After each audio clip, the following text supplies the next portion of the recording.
Well, hello, friends. Welcome back to this episode of Test Those Breasts. I am your host, Jamie Vaughn, and today I am so excited to have my new friend and partner, really, Dr. Corrine Ellsworth-Beaumont. She is a pioneering communication designer and the visionary founder and CEO of the Know Your Lemons Foundation, a global charity dedicated to revolutionizing breast health education. Her creative solution, using lemons as a metaphor for breasts to teach about symptoms, screening, and early detection to overcome taboo, fear, and literacy issues that have held back breast cancer awareness for decades. Since starting the foundation with her own savings in 2017, her work has reached 1.85 billion people, helping to save many lives worldwide. This includes the award-winning Know Your Lemons app, a campaign in 42 languages, a volunteer breast health educator program, and the World Breast Alliance, the Know Your Lemons partnership network of hospitals, governments, and the top breast cancer nonprofits in over 70 countries. In addition to her groundbreaking work, Corrine has been actively involved in the international panels such as the WHO Global Breast Cancer Initiative and has been featured as a speaker at prestigious events like the United Nations Conference. Her TED Talk, nice TEDx talk, which I love, showing her innovative approach to using design in healthcare, received a standing ovation. Beyond her professional achievements, Corinne enjoys travel adventures with her daughter and hiking with her fluffy dog Daisy. Well, hello, Corinne. How are you? Me, I'm great. So excited to be here. Me too. You have such an impressive bio. I know that people can find out more about you on your website, which I'm going to feature in the show notes, but you've got quite a story and I want to let my audience know, I've been following you for a while and really didn't even know you like any much about you. I just, followed you on Instagram, Your Lemons, and I didn't really look too far into it. What I did know was had everything to do with education about, breast cancer and the signs of breast cancer and stuff like that. And I've shared your stuff before. But one day I was just sitting around and I'm like, I'm going to look further into this company, this foundation. And so I went to your website and I realized that this is big. Like, this is a big, big deal, a big movement. And so I was so intrigued with that I went into the education part and went through the curriculum, the course to become a lemonista. So That's you so you have lemonisas deployed, if you will, all around the world teaching other people about breast cancer and the importance of early detection, the 12 signs of breast cancer, which is like, I did not even, as a breast cancer survivor, I did not even know there were 12 signs. yeah. And the further I was looking into one of the reasons I decided to go through it is because you have quite a story. About why you started this foundation. And so, and I'll kind of talk a little bit more about what I found out as we're talking along. But welcome to the show. I'm so excited to see you. I would love for you to share, number one, with our audience, who you are. Like, if your friends were like, who's Corinne, or your family, what would they say?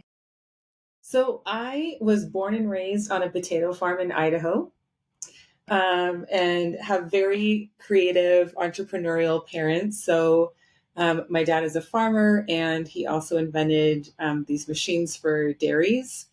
So he has a manufacturing business. A lot of farmers have a winter business.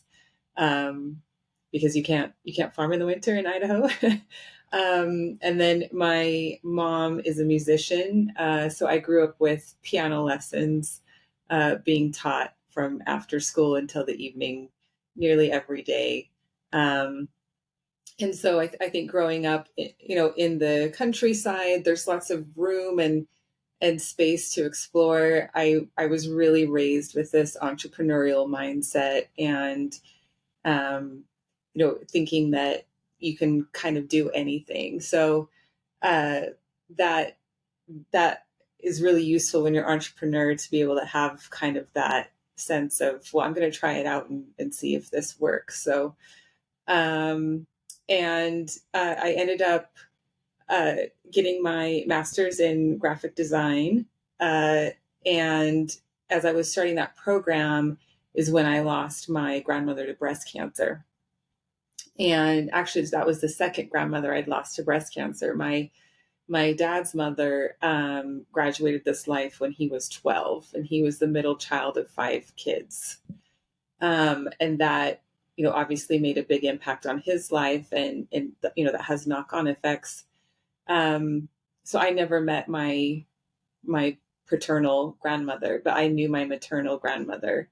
And so after that happened, I was starting to think, I think this might be a health condition I need to know more about. So I was in my early 20s at the time, and there really wasn't any information out there. In school, we talk about every part of the body except breasts. Mm-hmm. Right. So there wasn't anything I could rely on of, oh, well, in school, this is what we learned about breast cancer. So I ended up going to a cancer center in Salt Lake that has a really big patient education library. So I turn up this, young 20-year-old saying, hi, I want to know more about breast cancer. And they said, well, we just don't get people your age coming in here asking questions. So let's see what we can kind of like scrap up for you. So they gave me a bunch of leaflets, and there were some books, and they were showing me to websites. And I had these questions when I came in. I wanted to know if I was at a higher risk for breast cancer. I wanted to know when I should start getting screened. And I wanted to know what a cancerous lump felt like, because the only thing I'd really heard was check for a lump. That was kind of the only breast health education message I'd ever come across up until that point. And so I was looking through all these leaflets and these websites, and I ended up having a lot more questions than I had going in than leaving than I did going in. And I realized that, as a graphic designer, this information wasn't designed in a way that was really easy to digest or engaging. So we've all been there. We go to a doctor's appointment and we see all these pamphlets on different health conditions, and we see like a 2-year-old People magazine, and we will pick the 2-year-old People magazine. Like, celebrities are still together in that issue, and that they're not together anymore, but you're still going to read that over some really boring pamphlet that's telling you about something related to your health that's even based around maybe the reason why you're at that doctor's office. And so I thought, why can't it be that design is used to make this interesting? Why is it that no one has really tried to improve the way that we communicate and learn about breast cancer by making it visually engaging and piquing people's curiosity? So that's really where it started, because at that time of losing my grandmother was when I was starting my master's in graphic design, and it was a 3-year program, and I needed to come up with a project that I'd be working on for the next 3 years. So as I did that, I thought, I could do it on breast cancer. That would be really interesting. So that's where, my passion started. This was something that was personal to me because of my family. I was interested in it for myself and realized that there was this gap that wasn't being met. And then I had this skill of design, and I thought, how can I bridge this gap with my skill? So this is who you've been all along. Like, you have had that interest for such a long time, and along with your design experience. And you've had other personal experience with breast cancer that also inspired you to take this further. Can you share a little bit about that?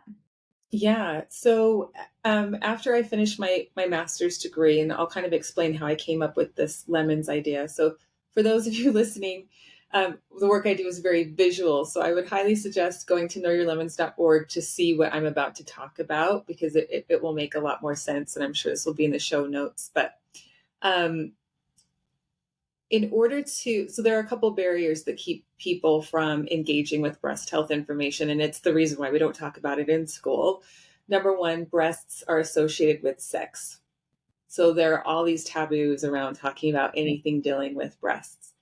And so the second one is cancer is often associated with death. And so when you've got breasts associated with sex and cancer associated with death, you've got sex death that you're working with. And you have to find a way of separating those things out. And then the third thing is time. We're bombarded with so many messages. It can be really easy for things like, you should be better about your health, those kinds of messages, to not really make it to the top of what we're seeing, what we're paying attention to. So I knew that I needed a way of being able to show breasts without using breasts. And I was actually sitting in church one day, thinking about what I could use for breasts. And the idea came to me that lemons could be a good object. And I thought that's true, because like lemons, like a lemon peel has kind of like skin, like pores. And then lemons have nipples. And then I could picture in my mind, like cutting a lemon, navel to navel, and it looks like breast anatomy. And so I thought this could be like a really interesting thing. And I'd also spent some time shadowing at an OBGYN office, and also went to a screening center to understand that process of mammograms and things like that. And I remember talking to the technician and asking her, what does a cancerous lump feel like? And I said, does it feel like a grape? And she says, yeah, it can be that size. And I said, no, like, is it squishy? Or she said, oh, no, it's usually hard like a nut. And as I was thinking about this lemon metaphor, all of a sudden it clicked. A lemon seed is also what a cancerous lump can feel like. And so that's when that metaphor clicked for me. And leading up to that, I'd been doing this. I wanted to illustrate the myths of breast cancer, and there were like 42 myths I could find. And so I was getting all different kinds of objects to illustrate it. So I was using jugs and cones and melons and all kinds of kind of euphemisms that I could do. So I had already done a lot of work visually to kind of look at all these different objects. But I knew from the beginning that I wanted a metaphor that would work globally. Because I knew if I did something like milk jugs, that milk jugs would look different in different countries. And people would say, oh, that's not as familiar to me. So I knew I wanted something that naturally occurred, and that didn't already have a connotation that could be misleading. So like, for example, melons are referring to size. Right. And so I didn't want that to be part of the metaphor, because then people could mistakenly think that big breasts is what we're using to explain who needs to be concerned about breast cancer. And so, so lemons were great because lemons are not associated with sizing. And so after I designed the 12 signs of breast cancer, that's also an interesting story. So I knew that from my research that there were a dozen. And so I thought, to show one thing at a time 12 times is too much for our brains to kind of focus on. So I knew I needed to pull all of these together in a group. And I thought, what is a familiar dozen? And I'm like, well, a carton of eggs. That's really easy to look at a carton of eggs and say, oh, it's a dozen. In the rest of the world, it's 10, but they've forgiven me on this. And so I thought, okay, what I need to do is be able to have lemons inside an egg carton. But the thing is, a lemon is much bigger than an egg, and that's not going to fit inside an egg carton. And when I walked into Walmart that day, they had miniature egg size lemons for sale. Oh my gosh. I've only ever seen that one other time in my life. All right. So I walk in, and here are all these mini lemons. So I go and I buy like a carton of eggs, and then I get, about 25 lemons because I wanted to make sure I had a lot of variety and, making sure they were all like symmetrical if I could and all that. So then I ended up putting the lemons into the egg carton and photographing that um, in a windowsill.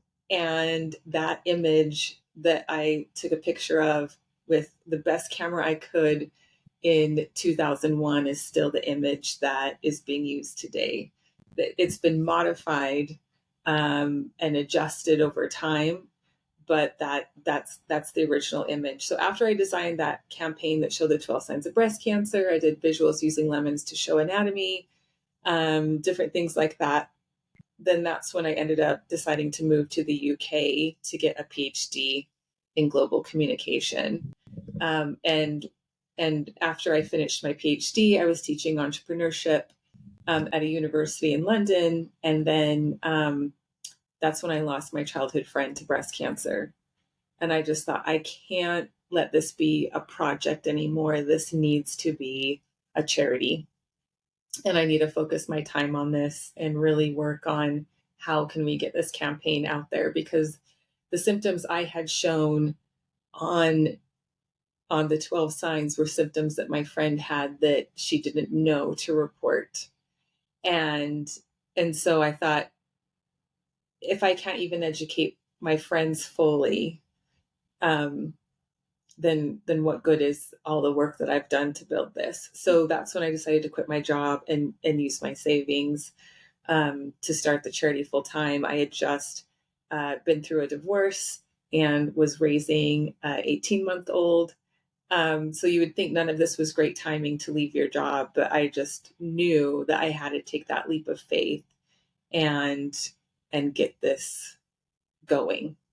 Yeah, you definitely had a calling, and I'm Yeah. really sorry to hear about your friend, and I'm sure that that's painful in that you probably think, "I wish I could have, would have," you know what I mean? And that's pretty profound. I do wanna let people know that, this is gonna be on YouTube, so, I'm gonna show a picture up here of your design. And on the Know Your Lemons website, it's on the first page, and it's just brilliant because like I said, as a breast cancer survivor, I personally didn't even know there were 12. So this was very eye-opening for me when I was going through the training, which the training is absolutely brilliant, and it's understandable, and it's quirky, fun, cute, pretty, all of those visually it's visually appealing, and the way that you bring about the understanding of why early detection is so important. So I was stage 2, and that really made me realize I actually caught it fairly early, but I could have caught it earlier in the year had I had the understanding of what the signs were. Because I knew I had signs. I had 2 signs.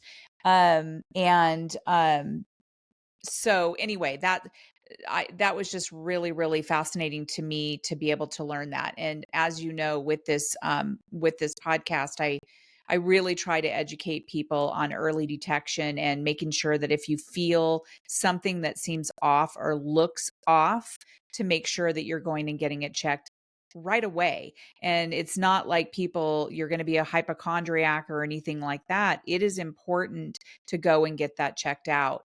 I could have caught it, at stage 0 or 1 or whatever. Um, so I want to get into the campaign and how it is that it evolved into these global audiences, because there are so many Lemonistas out there, and you are able to track how many people are being educated every day. How did that all happen? Yeah. So the campaign ended up going viral in 2017. So that was about 6 months after I'd I'd left my job 6 to 9 months after I'd left my job. And what had happened was there was a game going around Facebook saying, put a heart on someone's wall, but don't tell them what it's for. And then when they ask you what it's for, tell them it's for breast cancer awareness. And so there was a woman in California that had been diagnosed with breast cancer, and she was getting lots of hearts on her wall from family and friends. And, so she says, what's this for? And they're like, it's for breast cancer awareness.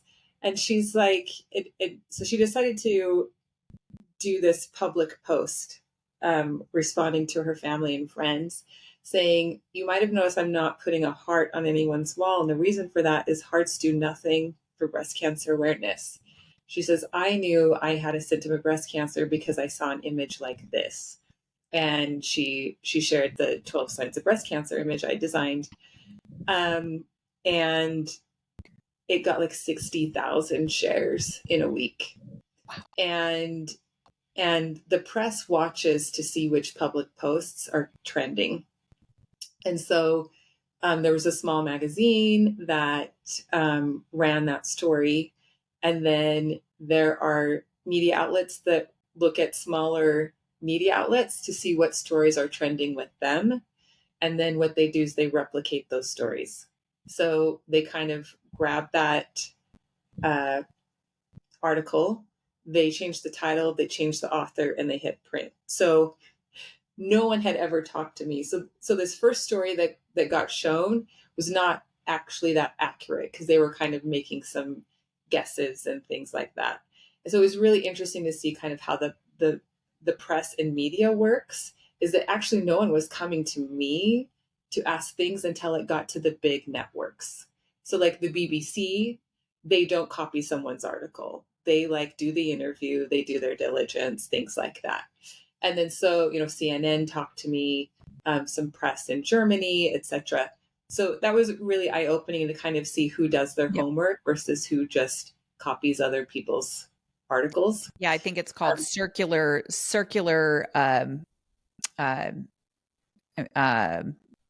trying to remember what it's called, but they just take them and they just repost them. Yeah. They just recycle it. Circular reporting. Sorry. Yeah. Thank you. And so,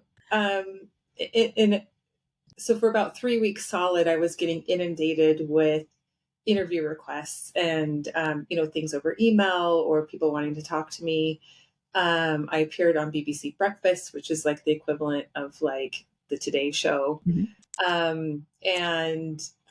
They were saying, tell us about this image. Like, why is this image so popular? And I just said, for a long time, we've been telling people that you should know your body. We've been saying you should do self-exam, but we've never been specific as to what you need to be looking and feeling for. And this image is easy to share.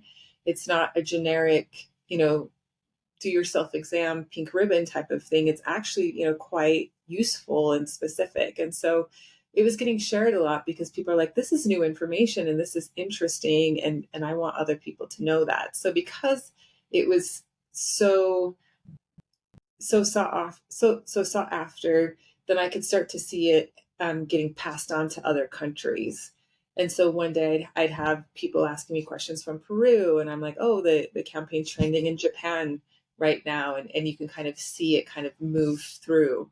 So that was kind of the initial big thing that got the campaign on the map.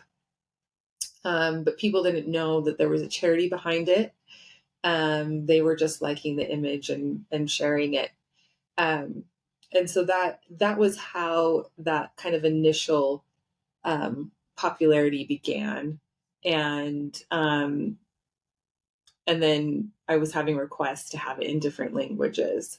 And so I started working with different people to get it translated in different languages and designing that. And then, and now we've got a really good program of how people can use it. And so we've got like the Lamanista training course where anybody can come along and spend a couple hours to get trained and educated. And then we give education tools, and we've got a global platform where people can talk to other Lamanistas around the world. We have over 1,000 people trained now, which is really great.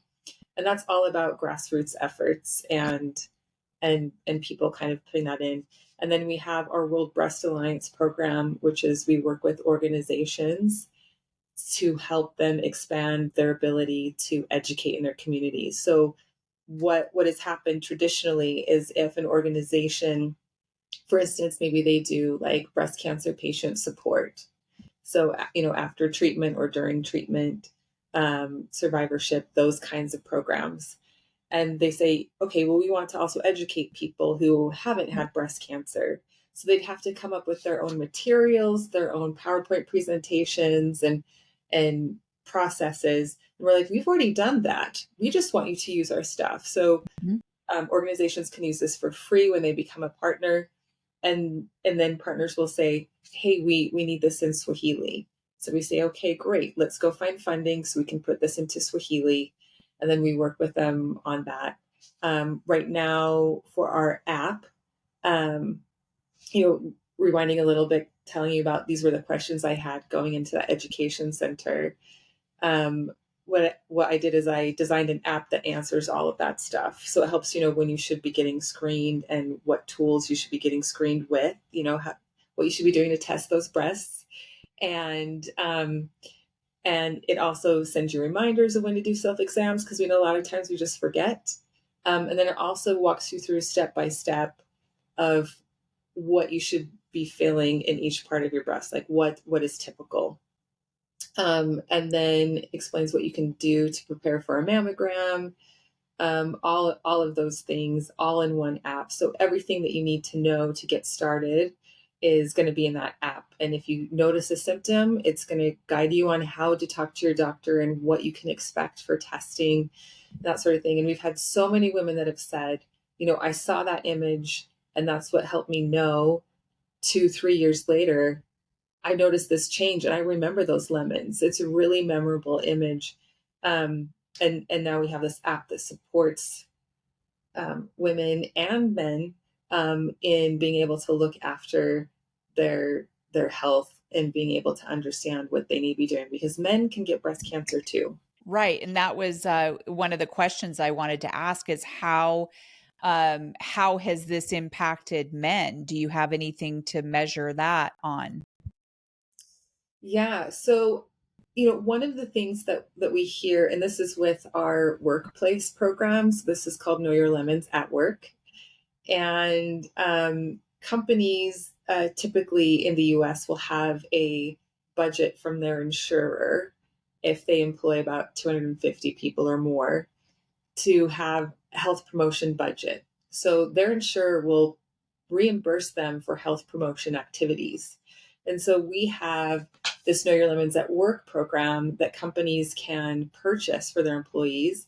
But instead of handing it off to just the women's group to talk about it, it's a company wide challenge. And what we do with that is we get the women and the men involved in promoting screening. So not all women insured by a company work for the company. Sometimes they're like the partner of someone who's an employee there. And so people get points for booking a mammogram. People get points for getting somebody else to book a mammogram. They get points for sharing the app, etc. And then there is some exclusive features on the app that are available to people who are in that at work program. And they get support if someone is diagnosed. They get a toolkit that's something I've designed as well. It's a visual toolkit that makes it easy for a patient to understand their diagnosis and communicate with their healthcare team to understand what treatments are best. Um, and so what we've seen out of that program is that we are working with a well-known tech company, and this particular division that we were working with was 80% male workforce, Wow. and they did the Know Your Lemons at Work program. And the response that we got back from the men was, finally, I have a way of bringing this up that's easy with my spouse or my daughter or my mother. And one man that was in the program, afterwards, his mother called him and he says, "Oh, I've just been to this workshop where I learned about the 12 signs of breast cancer," and so he shared it with her. And she looked at that and said, "Oh, I have one of those symptoms." And a week later, she was diagnosed with stage 1 breast cancer, and now she's cancer free. And and so this kind of thought of that a women's health issue is only meant to be discussed with women is really not allowing us to put in the effort that's needed to get people screened. We need all of us encouraging each other to do it. So Right. encouraging our girlfriends, encouraging our family members, um, and, men can spot these signs. If they have access to breasts, then they should know the 12 signs of breast cancer. Well, that's what I always tell Yeah. people. It's like if you have breasts, you can get breast cancer, right? I Uh, mean, I just spoke at a Bras for a Cause event here in Reno, one of our local community members here. It was an event they have every year, and our mayor mentioned men as well. And I got up there and spoke and said, "Thank you for bringing that up," because one of my very best friends, her husband had breast cancer, and they've gone to events where, they're talking about awareness of breast cancer, but they don't even bring up men. And so I'm always really adamant about bringing up men and women. If you have breasts, you can get breast cancer. It's yeah. just, and we do need to bring that. Everyone has breasts. Yeah. It's just Yep. women have the ability to make milk and men Yep. don't. Yep. But, being able to, yes, men can get breast cancer, and 1% of people with breast cancer are men. But, a breast cancer diagnosis doesn't just happen to one person, it impacts a whole family, right? And we care about the health of our family, and we need to make it easy to start these conversations. And that's really what we do. That's our whole purpose, is we need to start these conversations about breast health, start these conversations about risk, start these conversations about screening and symptoms and self-exam, and just make it easy, because for too long we've been kind of using pink ribbons as a substitute for education in a lot of our campaigns. And so pink ribbon is great. It very quickly signals this is breast cancer, but we're aware breast cancer exists now. We're ready for the next step of knowing the 12 Right. signs and how to self-exam and how to be confident in talking to your doctor about your screening plan or getting testing when you notice something's wrong. Because in the end, no one will care about your health as much as you do, because no one has to live with your health as much as you do.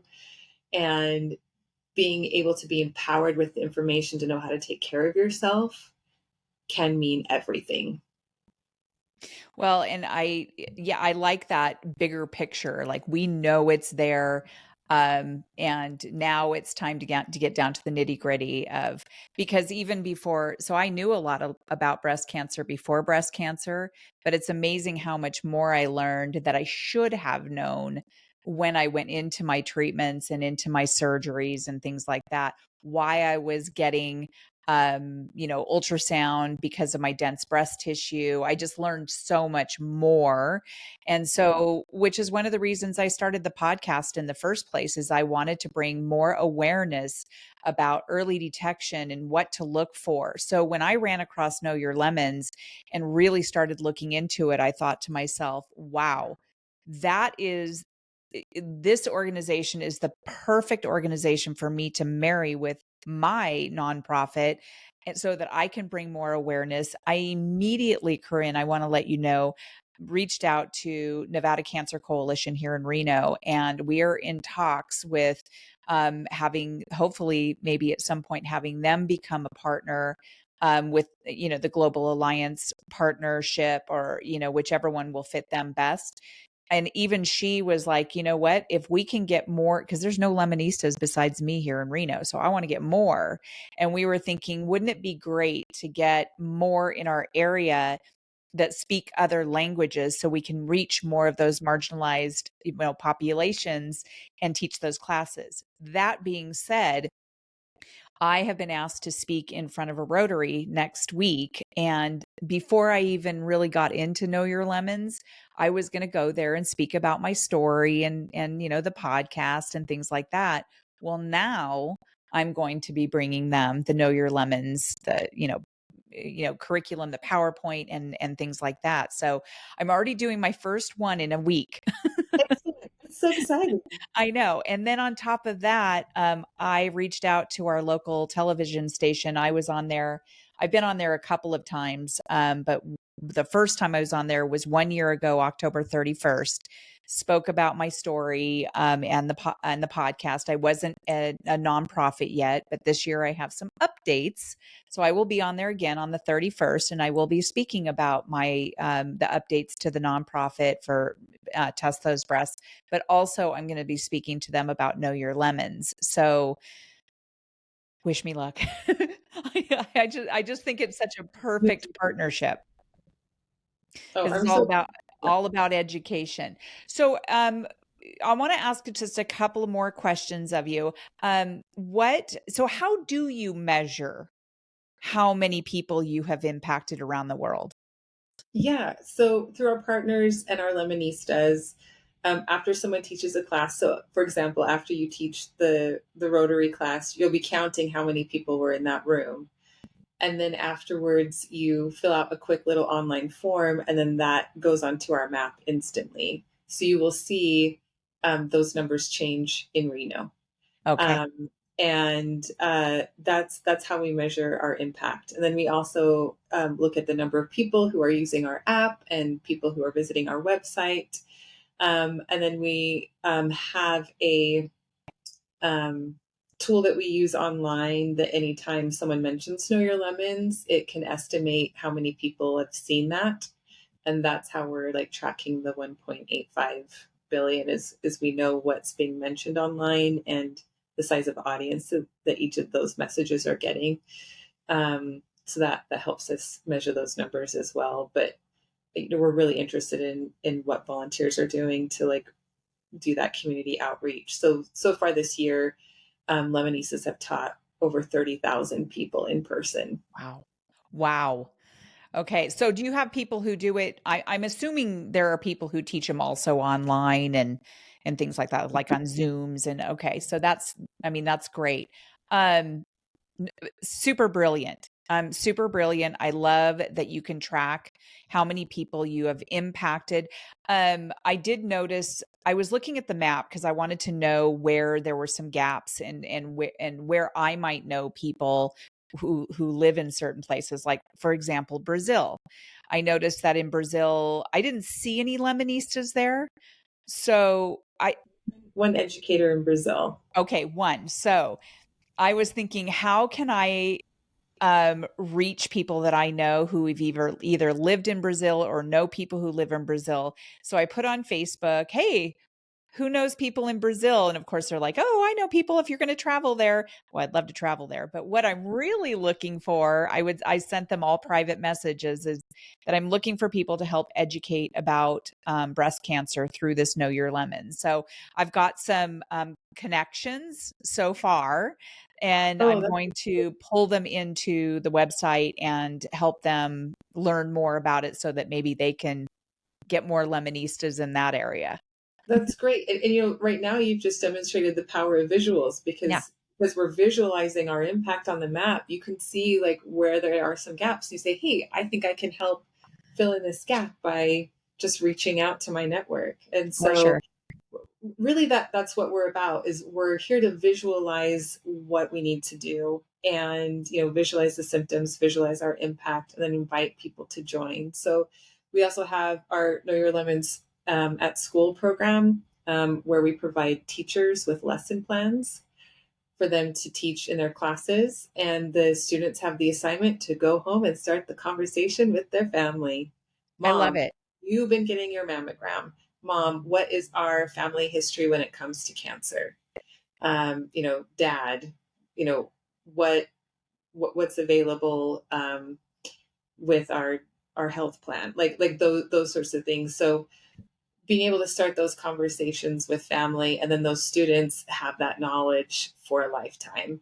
And the app can help anybody, starting from the time that they have breasts. That's our goal, is once you get breasts, you should be knowledgeable about them.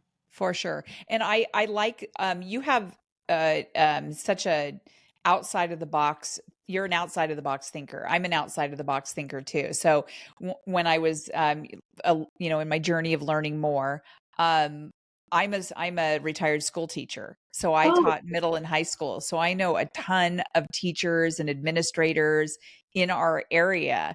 And so I'm like, gosh, I could totally reach out to some of these people and maybe go and, like an assembly, or, where they have speakers or whatever, and do a little something at some of the schools or whatever. So I am in the works of doing that. I just think that's brilliant too. And again, your whole idea about having lemons rather than breasts is best for, of course, them. So, and not sexualizing, right? Of course, middle school kids, I'm exactly. just telling you, but Yeah. um, a couple more questions. How I want our local communities to be able to partner with you. What is the best advice that you can give me about helping them understand the impact that they can make in our area? I know we talked about, yes, there's awareness and all of this, but getting down to the nitty gritty of actually educating people on a regular basis to whatever populations we have in our area. Because I just think that is something that I really want to do, because they call me and ask me to speak at certain things because as their breast cancer survivor who is like, yeah, I'll tell my story. I really think it would be such a great idea. What advice do you have for them? Yeah, I mean, there are a couple different ways to get involved. The easiest one is to go to knowyourlemons.org/alliance and learn about our World Breast Alliance partnership, because then that opens up the tools for everything, the free training, and then we do co-branding so that they can have their logo and our logo on the materials as they're handing them out with contact details. But really, it comes down to understanding why there's such a need for education for early detection. We know screening rates could be improved. I'm in Utah. We are ranked 44 in the country for mammogram screening rates. Mammograms are free with insurance, and if you are not insured, the state usually will cover the cost of your mammogram. So finances shouldn't be a reason why that's not done. But when somebody is detected at the earliest stage, it's 99% survivable. And so the more we can do to have people get screened, have people be aware of what's normal for them through self exam, the more likely we are to get people diagnosed at these earlier stages. And they will need less treatment when they're diagnosed at an earlier stage. It's less costly. Right. There are so many reasons for this early diagnosis, but early diagnosis does not happen by accident. It requires some proactive steps to be taken. So it's either someone says, I want to learn about breast health, so I'm going to be proactive and learn about these symptoms. That way, someday something pops up, I can go, hey, that's something that needs checked out. And then they can go to the doctor and have it tested to see whether or not it is cancer. Um, but kind of what tends to happen is we like to push things aside, Mhm. and sometimes we like to ignore it, and we like to put things off, right? Education can change our thoughts on that. Education can help us to not put something off or avoid things, because when we are not knowledgeable about something, that creates this gap, and that gap is usually filled with fear or apathy. So we either decide we don't care about it, or we're afraid of it and we don't want to touch it. And so the less that we know, the greater the chance there is for us to not take action or to avoid it deliberately. And so through education, we can change that, and we can make it much more easy for people to go, oh, this is just part of the routine of my health. Every time I go to get a mammogram, it's not about we're looking for cancer. It's just to make sure everything's looking normal, right? And so helping people understand that. There's also a lot of myths and rumors about mammograms out there. Yes. Um, the best advice I can give is follow the money. So when someone on social media tells you that mammograms are not effective, and they'll cite some study and they kind of skew the interpretation of that study, etc., and they will usually use a title like doctor. Most of the time, they have a doctorate in nutrition. And what they have is a cookbook or some kind of other nutritional book to sell you. And what they will tell you is that you can stop cancer through diet alone. We know lots of healthy people who have had cancer. Diet can help us with lots of conditions to reduce our risk, but risk is like kind of like a raffle is how I like to explain it. So when you enter a raffle, and there's no such thing as not entering a raffle for cancer. Just by being alive, you are in this raffle of potentially getting cancer someday. You might have very few risk factors. And so maybe you only have like a handful of tickets inside this raffle. And that will mean that you are less likely to be chosen than somebody else who maybe has 50 tickets in that raffle, right? But it doesn't mean you can't be selected. So you might have a lower risk, but there's no such thing as no risk. Now, someone may have 50 tickets in that raffle, and maybe they have a high risk of getting selected, but that doesn't mean that they will. So understanding that there's no such thing as no tickets, and anyone that will come to you that's basically saying, I can make it so you have no tickets in this cancer raffle, cannot make that promise. And what they're trying to do is make you feel like you have no other option but theirs. So if they tell you mammograms are off the table for this concern about breast cancer, but guess what? I have this solution of this really healthy breakfast shake, or this like new plan of like how to eat, or this new supplement or whatever that cures things, that, you know, whatever. They are trying to reduce your options so that you pick theirs. Well, and it's dangerous. It It is is dangerous. incredibly dangerous. And I actually had a friend of mine tell me that mammograms were dangerous, and I said, no, they are not. They save lives. They save lives, and I really appreciate your website that you have put together, because you use research based, peer reviewed, sources that people need to pay attention to. And I always say, if it sounds too good to be true, it probably is. And it's probably not true. And so make sure that you are going to the right resources. It's like anything else in our world, that we want to make sure that we are looking at that sources that are, really truly research based and peer reviewed. So I appreciate your including all of that in your curriculum, and all the stuff that I went through. I love the fact that you sourced your your information. So Yeah. yeah. And anyone that's trying to scare you into their solution, that's also a red flag. Yeah. Yeah. So, for example, we've had a lot of people ask about thermography, which does like a heat map of the body. And they've said, thermography doesn't use, it's not an X-ray, so there's no low dose radiation being used. And so they say, I feel more comfortable a with thermography because there's no compression, etc. But the thing is, you can't determine if something is cancerous by whether or not it's giving off heat. And thermography has been used and studied since the 70s, and they have not found it to be beneficial. So if you want to do mammography and thermography because that makes you feel better in your own mind, then there's no harm in that. Like, thermography is not harmful, but it's not a screening tool. Got it. And so people are wanting these different options. And, I like to think of it as women, we are pretty good at managing pain. We can wear high heels all day, True. right? There's bikini waxes.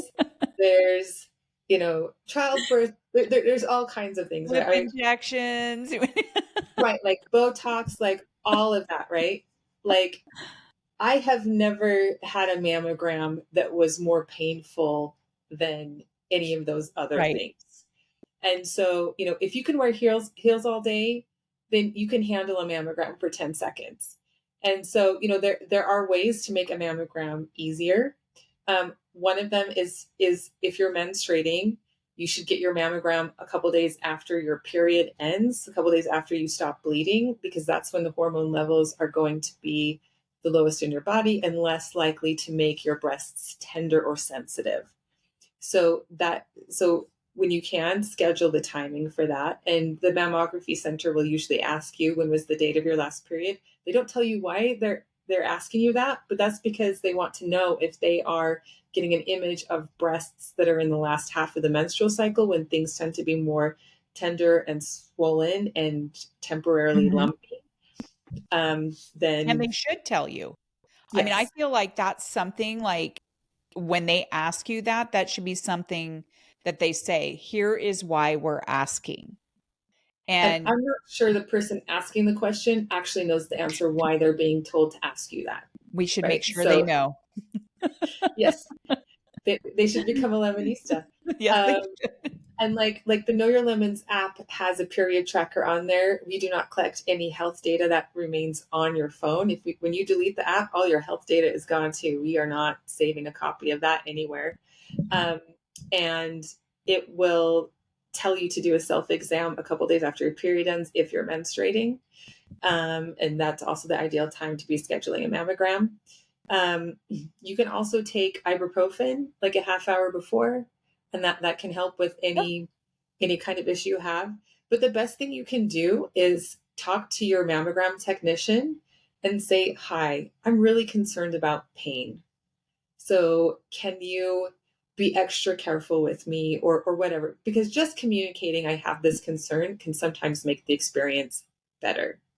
And so your technician is there to help you feel comfortable and all those things. Um, the last several times I've had a mammogram done on these newer machines, I've not felt much. And so, like I would say on a scale of 1 to 10, the pain was 0 because it really was not that much compression. And so the equipment is getting better. So maybe some of these horror stories you've heard of are from older equipment. Yeah. But again, don't let concerns about something may or may not be uncomfortable be the thing that keeps you from getting screened, because it is just a few seconds. Right. Um, I know Drew Barrymore did a live mammogram last week on her show, I love her. and showed, here I am going through experience, and this is what it's like. It's really not a big deal. Again, if you've ever considered a bikini wax or That wearing hurts. heels all day, like, girl, you've got a mammogram. That's easy. Like you Yeah. can you can handle that. Yes. So I love that she did that on TV. I love that she did that because it just brings more awareness. And you know what? I yeah, think that we should definitely. lobby for her to become a Lemonista. I do want to say I love the fact that you put those myths up there because I took a picture of the myths that you have on there and posted it on Facebook. And it was great because I had friends that came in and said, oh my God, I totally thought that blah, blah, blah. And thank you so much for posting this. And so just putting those myths up there too, because people will believe anything without Right. any kind of research. Because where you have that information gap, people want to fill it, Yeah. right? And they'll want to fill it with the thing that's easy, sounds good, or fear is going to come in, Yes. right? So that's why it can be so tempting to be like, okay, well, I'm not going to get a mammogram because I'm afraid of what it's going to feel like, or um, I'm just going to switch to these smoothies because that's a much Right. easier solution, right? And we want to do things that are kind of proactive for our health, and so people will offer us these solutions for a price. And so, just being aware of that, and being able to spot when somebody is trying to manipulate you, is really helpful. So again, follow the money. Who benefits financially from you doing this thing? If it's the person talking to you, then that's when you need to be skeptical. Um, and then are they trying to scare you into their solution? That's also a red flag. Right. And you don't take any money. Like this is an organization that is a nonprofit charity organization. And so people can donate Mhm. to you, but this is purely about education. And you do collaborate with medical providers as well. So it's nice to be able to know that you have those people that you're working with. I'm assuming that some of these healthcare professionals too are partnerships with you. You can go to your website and see all your partners and things like that. So Yeah, we partner with screening centers and things like that. As a charity, we are neutral. We do not endorse any particular product or anything. yeah, We have sponsors that support our work, but they have zero say in what we talk about. right. Awesome. Um, so that that is our policy with any funding we receive. Is we're grateful for the funds so that we can go and train more people and get more languages, but we are not here to be your mouthpiece.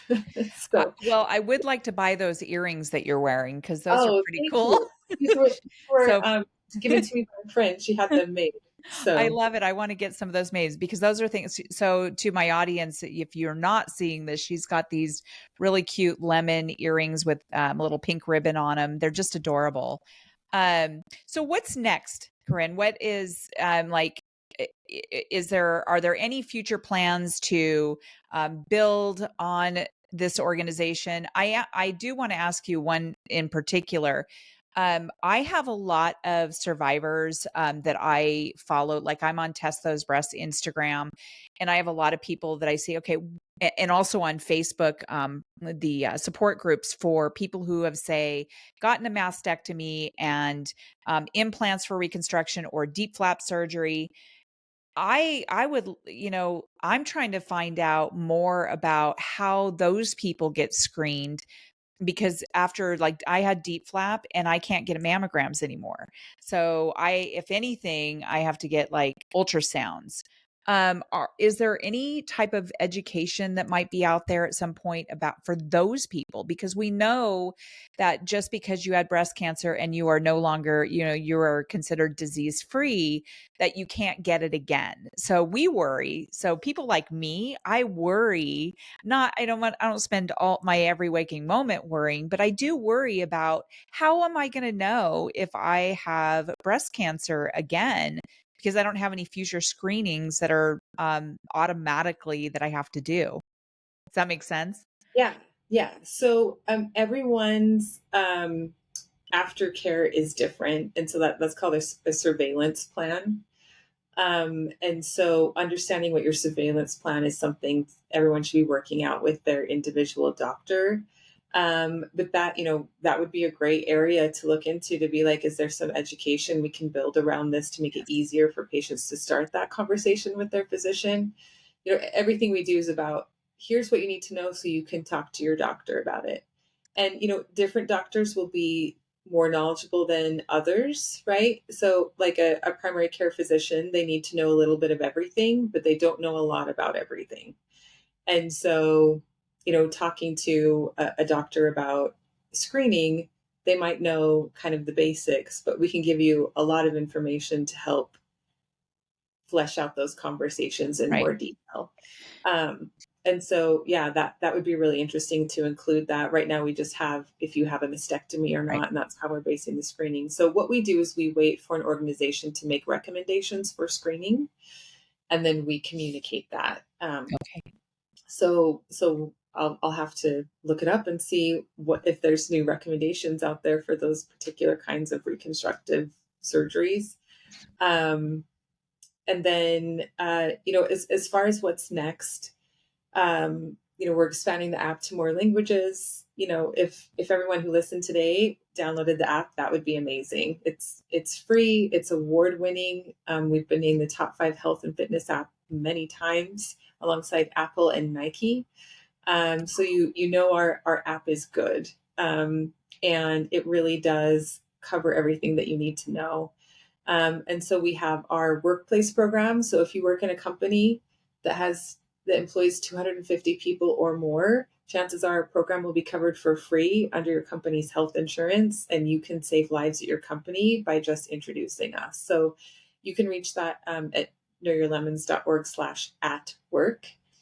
And then if you're an organization, you can join the World Breast Alliance.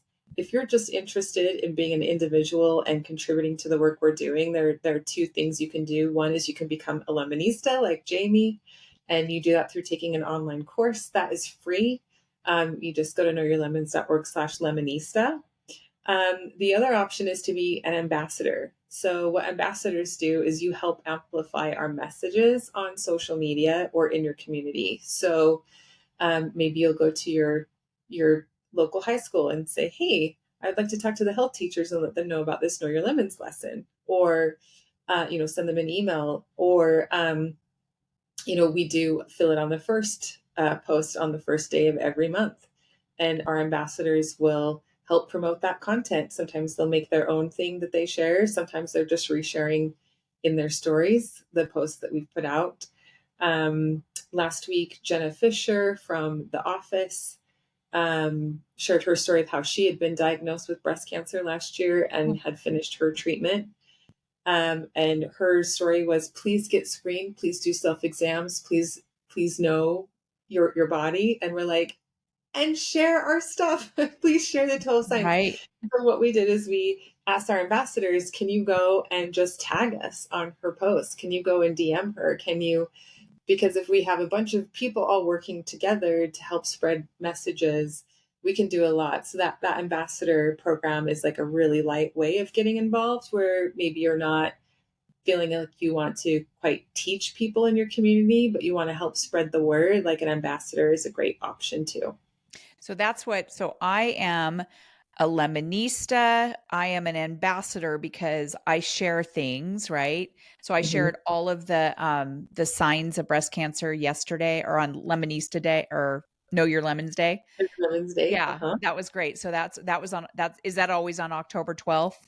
Uh-huh. Yeah. So I shared a bunch of stuff. I always share stuff anyway, but the World Breast Alliance partnership program. Am I allowed to be involved in that? So as a nonprofit, I'm a small nonprofit, but I'm allowed to be involved in that. Yes? Yes, Okay. absolutely. Yeah. Because I did fill out some things. I haven't heard back yet. I don't know what steps to take next, but I'm sure you can help me with that. But I'm just so um thrilled that I had the wherewithal to go to that website and really start looking at it. And I appreciate your use of education, research based, fun and quirky, and great visuals, and your app, and also about self advocacy, about arming people with what they can say to their healthcare provider if they feel or see a sign. And so with that, I'm really, really thrilled that I got to meet you one on one, so to speak. I am Um, too. I will Yes. let you know how the Rotary Club goes next week. And so I love the fact that you guys have the circle. So to my audience, when you become a Lemonista, or anywhere, anytime, any kind of involvement with Know Your Lemons, there's the circle, which is the social media version of Know Your Lemons. And so I've gotten some really great ideas through there that we can communicate with other Lemonistas. So you've thought of it all. Yes. We Impressive. definitely feels like we're doing it all. Impressive. I love it. And I'm so happy to be involved. And I'm excited to see where this takes us. And so, do you have anything that you'd like to say before we wrap up? Well, Jamie, just thank you for everything that you're doing, right? Like, you're a Lemonista, you're an ambassador, you're looking at becoming an alliance member. Like all of that is just you've taken an experience that's happened to you and you're turning it into something good to help others.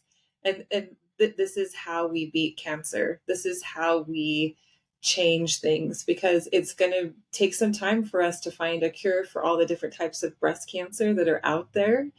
And the best thing we can do right now is to educate people so that they can get diagnosed as early as possible until we have that vaccine or that treatment, or that innovation that will eventually happen. But until then, the absolute best thing we can do is invest in education so people can get diagnosed at earlier, more treatable stages so that we can save more lives from breast cancer. So thank you for the work that you're doing to change that picture for others.